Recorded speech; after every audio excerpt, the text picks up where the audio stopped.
Hi all, പുതിയൊരു വീഡിയോയിലേക്ക് എല്ലാവർക്കും സ്വാഗതം. വീഡിയോയിലേക്ക് പോകുന്നതിന് മുമ്പേ തന്നെ എൻ്റെ ചാനൽ ആരെങ്കിലും ഫസ്റ്റായിട്ട് കാണുന്നവരുണ്ടെങ്കിൽ ഫസ്റ്റ് തന്നെ സബ്സ്ക്രൈബ് ചെയ്ത് ലൈക്ക് ചെയ്ത് സപ്പോർട്ട് ചെയ്ത് കാണാം.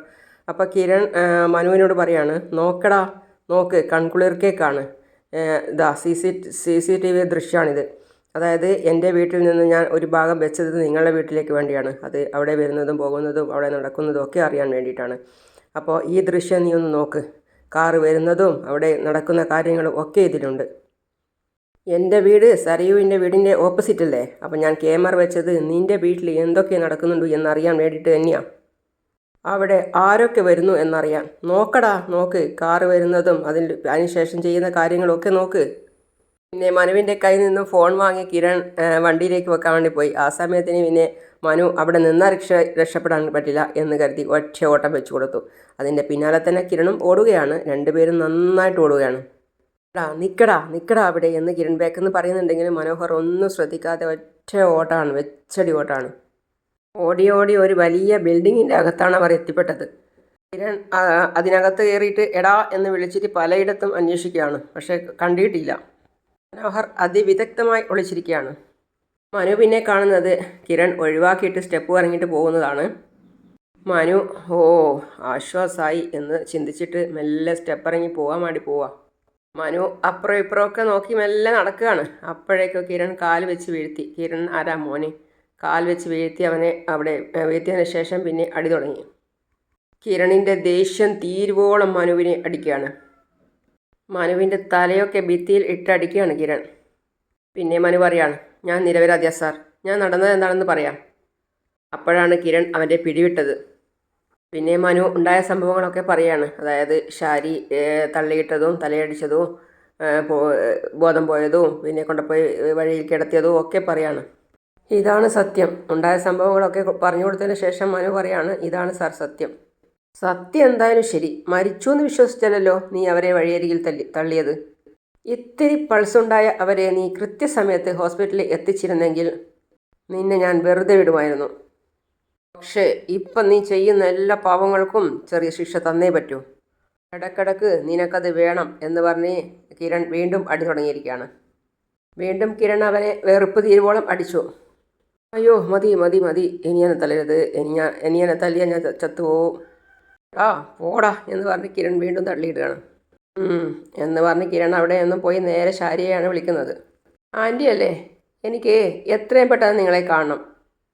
നിങ്ങൾ ഇപ്പം തന്നെ പുറപ്പെട്ടോ. പിന്നെ ഷാരി സാധാരണ വന്ന് നിൽക്കുന്ന വഴിയിൽ വന്ന് കാത്തു നിൽക്കുകയാണ് കിരണിനെ.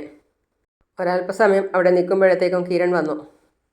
സത്യം പറഞ്ഞാൽ നിങ്ങളുടെ വീട്ടിൽ വന്ന് നിങ്ങളുടെ ഭർത്താവിൻ്റെയും മോളുടെയും മുന്നിൽ വന്ന് നിന്ന് ചോദിക്കേണ്ട കാര്യമായിരുന്നു. പിന്നെ അതിനുള്ള സമയമായിട്ടില്ലാന്ന് തോന്നുന്നു. ഉത്രാടത്തിൻ്റെ അന്ന് താരേണ്ടി സരയുവിന് കൊടുക്കാനായിട്ട് ഒരു സാരിയുമായിട്ട് അവിടെ വന്നില്ലേ? വന്നോ എന്നാണ് എൻ്റെ ചോദ്യം. അയ്യോ ഇല്ല മോനെ, ആ പരിസരത്ത് പോലും താര വന്നിട്ടില്ല. ആൻറ്റി ആണെങ്കിലും നിങ്ങളുടെ മുടിക്ക് കുത്തിപ്പിടിച്ച് ഇങ്ങനെ ഒരു ചോദ്യം ചോദിക്കായിരുന്നു വേണ്ടത്.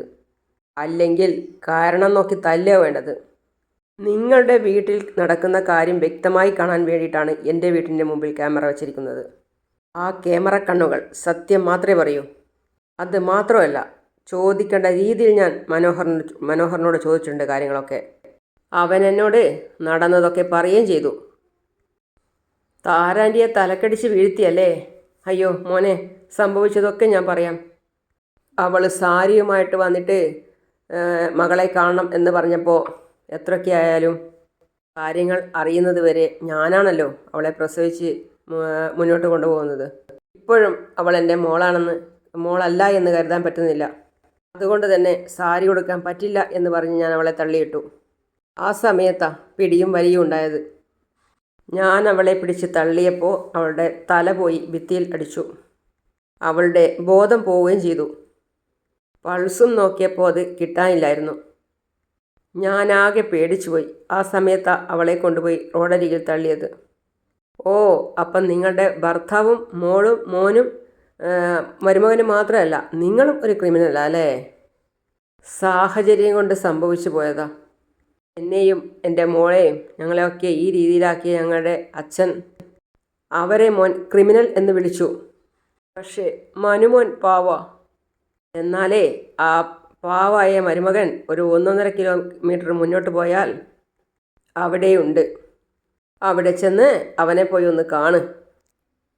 അവനെ അവനെ തല്ലിയ മോനെ? ഇല്ല, അവനെ തലോടി. ഇനി ശരിക്കും അമ്മായി അമ്മയും മരുമോളും കൂടി ശരിക്കൊന്ന് തലോടേണ്ടി വരും. അതിനു മുമ്പ് ഏതെങ്കിലും ഒരു നല്ല വൈദ്യരെടുത്ത് കൊണ്ടുപോകാൻ നോക്ക്. നാട്ടുവൈദ്യനാണെങ്കിൽ അത്രയും നന്ന്. ശാരി നിന്ന് കരയാ. അയ്യോ, എൻ്റെ കുഞ്ഞിനെ തല്ലി ചതച്ചോ മോനെ? ആ, സ്നേഹത്തോടെ ഒന്ന് ചതച്ചിട്ട് അവനെ വിട്ടത്. നിങ്ങൾക്കും നിങ്ങളുടെ മോൾക്കും ഭർത്താവിനും കൊടുക്കേണ്ടത് മൊത്തം ഒന്നിച്ച് അവന് കൊടുത്തിട്ടുണ്ട്. എന്നാൽ പിന്നെ നോക്കി നിൽക്കാതെ ചെല്ല്, അവനെയും കൂട്ടിക്കൊണ്ട് പോകാൻ നോക്ക്. നെഞ്ചൊക്കെ നന്നായിട്ട് കലങ്ങിയിട്ടുണ്ട്.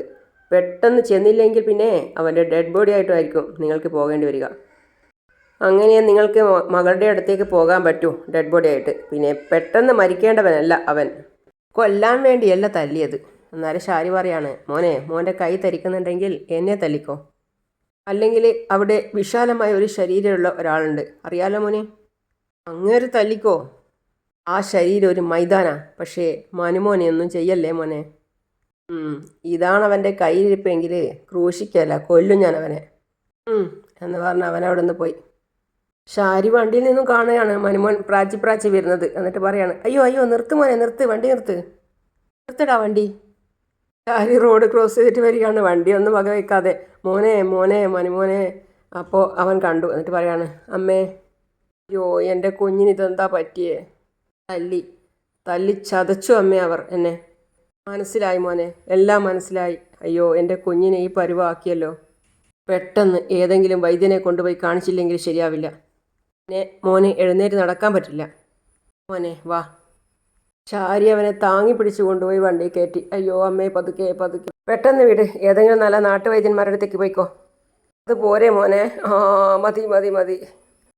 നല്ല ഒരു നാട്ടുവൈദ്യൻ്റെ അടുത്ത് എത്തി വണ്ടി നിന്നു. എന്നിട്ട് ശാരി പറയാണ്, വാ, ഇറങ്ങി വാ മോനെ. ശാരി താങ്ങി പിടിച്ചു കൊണ്ടുപോവാണ്. എന്നിട്ട് പറയാണ്, അയ്യോ, എപ്പോഴും എനിക്ക് വേണ്ടിയാണല്ലോ മോനെ നീ തല്ലുകൊള്ളുന്നത്. അത് സാരമില്ല അമ്മേ. സ്നേഹിക്കുന്നവർക്ക് വേണ്ടി ശരീരം കുറച്ച് ചതഞ്ഞാലും കുഴപ്പമൊന്നുമില്ല. എൻ്റെ സർവസ്വത്തും സ്വർണവും സമ്പാദ്യവും എല്ലാം എൻ്റെ മോനെ തന്നെ ഞാൻ തരും. ഇല്ലെങ്കിൽ ദൈവം എന്നോട് പൊറുക്കത്തിലിടാ മോനെ. അയ്യോ മനുവേട്ടാ, എന്ത് പറ്റി? അയ്യോ, എന്താ എൻ്റെ മനുവേട്ടന് പറ്റിയത്? മനുവേട്ടാ, അയ്യോ, ഇങ്ങനെ ഓടിയൊന്നും വരല്ലേ മോളെ, വയറ്റിലൊരു കുഞ്ഞുള്ളതല്ലേ. ശാരി പറയാ, അയ്യോ, ഈ സമയത്ത് പോലും കുഞ്ഞിൻ്റെ കാര്യത്തിൽ എത്ര ശ്രദ്ധയാണ് എൻ്റെ മോന്. പറ മനുവേട്ടാ, എൻ്റെ മനുവേട്ടന് എന്താ പറ്റിയത്?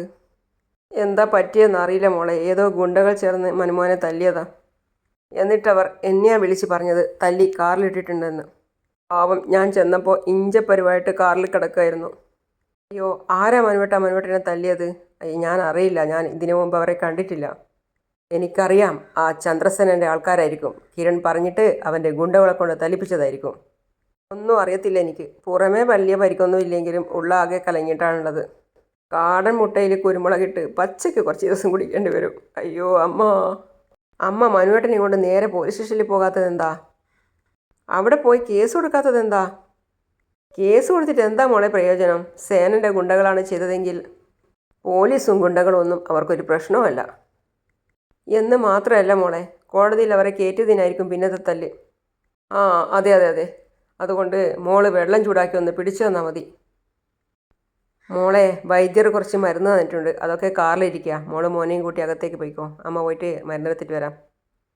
മനുവേട്ടാ, വേണ്ട മോളു, കുഴപ്പമൊന്നുമില്ല. മോൾ ഈ വയറും വെച്ചുകൊണ്ട് വന്ന് എന്നെ പിടിക്കൊന്നും വേണ്ട. എന്തായി പറയുന്നത്? എനിക്കൊരു കുഴപ്പമില്ല. മനുവേട്ടൻ വാ. സരയു ചൂടുവെള്ളം വെച്ച് ആവി പിടിച്ച് കൊടുക്കുകയാണ്. അപ്പോൾ അവൻ നിലവിളിക്കുകയാണ്, അയ്യോ അമ്മേ, അയ്യോ, വേദനിച്ച് സഹിക്കാൻ പറ്റുന്നില്ല. അപ്പോൾ സരയു പറയാണ്, ഗുണ്ടകളെ കയ്യേ ഇരുമ്പ് മാതിരിയുള്ള കൈയായിരിക്കും. അതൊന്നും താങ്ങാനുള്ള ശേഷി എൻ്റെ മനുവേട്ടനില്ല. 4-5 പേര് ഒന്നിച്ച് വന്നിട്ടാ. ആദ്യമൊക്കെ ഞാൻ ഒന്ന് പിടിച്ച് നിന്നായിരുന്നു. ഞാനും കരാട്ടയിൽ ബ്ലാക്ക് ബെൽറ്റ് ആണല്ലോ. പക്ഷേ അവന്മാർ 4 പേരും ബ്ലാക്ക് ബെൽറ്റായിപ്പോയി. അതാ എനിക്കൊന്നും പറ്റാതായിപ്പോയത്. അയ്യോ, പതുക്കെ മോളെ, അവിടെ ഒക്കെ ചതഞ്ഞിരിക്കുക. എന്നാൽ പിന്നെ വൈദ്യശാലയിൽ പോകാതെ ഹോസ്പിറ്റലിലോട്ട് പോകാതെ എന്താ? ശരീരം മുഴുവൻ ചതഞ്ഞു കഴിഞ്ഞാൽ പിന്നെ ആയുർവേദം തന്നെയാണ് മോളും നല്ലത്. രക്തം കട്ട പിടിച്ച് കിടക്കുകയാണെങ്കിൽ അവരതൊക്കെ തിരുമ്മി ശരിയാക്കും. ഇനിയിപ്പോൾ നാളെയോ മറ്റന്നാളോ ഒക്കെ പോണേനി.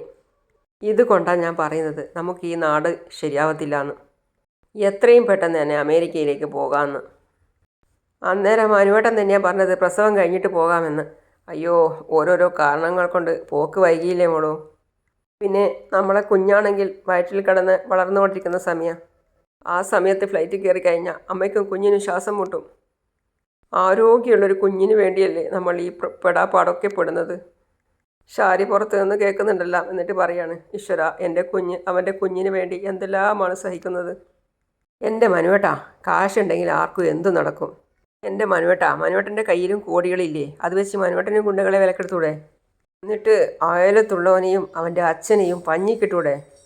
ഈ നാടെനിക്ക് അവരുടെ അത്ര പരിചയമില്ലല്ലോ മോളൂ. ഈ നാട്ടിലെ പ്രധാനപ്പെട്ട ഗുണ്ടകളെല്ലാം അവർ വലവീശി പിടിച്ചിരിക്കുക. ഇനിയിപ്പോൾ ഞാൻ ഏതെങ്കിലും ഗുണ്ടകളെ കാണാൻ ശ്രമിച്ചാലും അവർ ആ ഗുണ്ടകളൊക്കെ ആയിട്ടുള്ള കണക്ഷൻ കാണും. അതുകൊണ്ട് തന്നെ നമ്മുടെ നീക്കം അവർ മുൻകൂട്ടി അറിയുകയും ചെയ്യും. അങ്ങനെ അറിഞ്ഞു കഴിഞ്ഞാൽ വീണ്ടും അവൻ എൻ്റെ കാലെ പിടിച്ച് നിലത്ത് കുത്തും. എന്നാലും എനിക്ക് അപമാനം സഹിച്ചു ജീവിക്കാൻ വയ്യ മനുവേട്ടാ. കിരണിൻ്റെ അയലത്ത് വന്ന് താമസിക്കണ്ട എന്ന് പറഞ്ഞിട്ട് മോള് കേട്ടില്ലല്ലോ. അവൾ നാളെ തന്നെ വരൂ. സമ്മാനമൊക്കെ മേടിച്ചുകൊണ്ട് നാളെ തന്നെ വരും അവൾ. അവൾ വരുന്ന ഫ്ലൈറ്റ് ആകാശത്ത് വെച്ച് തന്നെ കത്തിയാൽ മതിയായിരുന്നു, സരയു പറയാം. അല്ല മനുവേട്ടാ, ഇപ്പം മനുവേട്ടനെ തല്ലാൻ മാത്രം ദ്രോഹമൊന്നും നമ്മളവരോട് ചെയ്തില്ലല്ലോ. ഇപ്പം തല്ലിയത് സന്തോഷത്തിൻ്റെതല്ല. സന്തോഷത്തിൻ്റെതല്ലോ? ഇപ്പോൾ കല്യാണിക്ക് പ്രൈസ് കിട്ടിയില്ലേ, അതിൻ്റെ സന്തോഷത്തിന് തല്ലിയതാ. കിരണിൻ്റെ കാറ് ഓടി വരികയാണ്. അപ്പോൾ ഷാരി മനസ്സിൽ ചിന്തിക്കുകയാണ്, ഈശ്വര, ഇനിയും ഇവൻ്റെ കാർ എന്തിനാ ഇങ്ങോട്ടേക്ക് വരുന്നേ? കിരൺ വീണ്ടും അടിക്കാൻ വരുന്നത് പോലെ കൈയൊക്കെ ചുരുട്ടി വെച്ച് കയറ്റി എന്നിട്ടാണ് വരുന്നത്. അപ്പോൾ അത് കണ്ട് ഷാരി ഒന്ന് ഭയക്കുകയാണ്, എന്താണോ ഇവൻ വീണ്ടും വരുന്നത് എന്ന്. അവനാണെങ്കിൽ അടുത്തടുത്ത് നടന്ന് വരികയാണ്. അങ്ങനെയാണ് ഇന്നത്തെ ഭാഗം അവസാനിക്കുന്നത്. അടുത്ത പുതിയ വിശേഷവും പുതിയ ഭാഗമായിട്ട് ഞാൻ ഉടൻ വരുന്നതാണ്. അതുവരേക്കും സീ യു ഓൾ.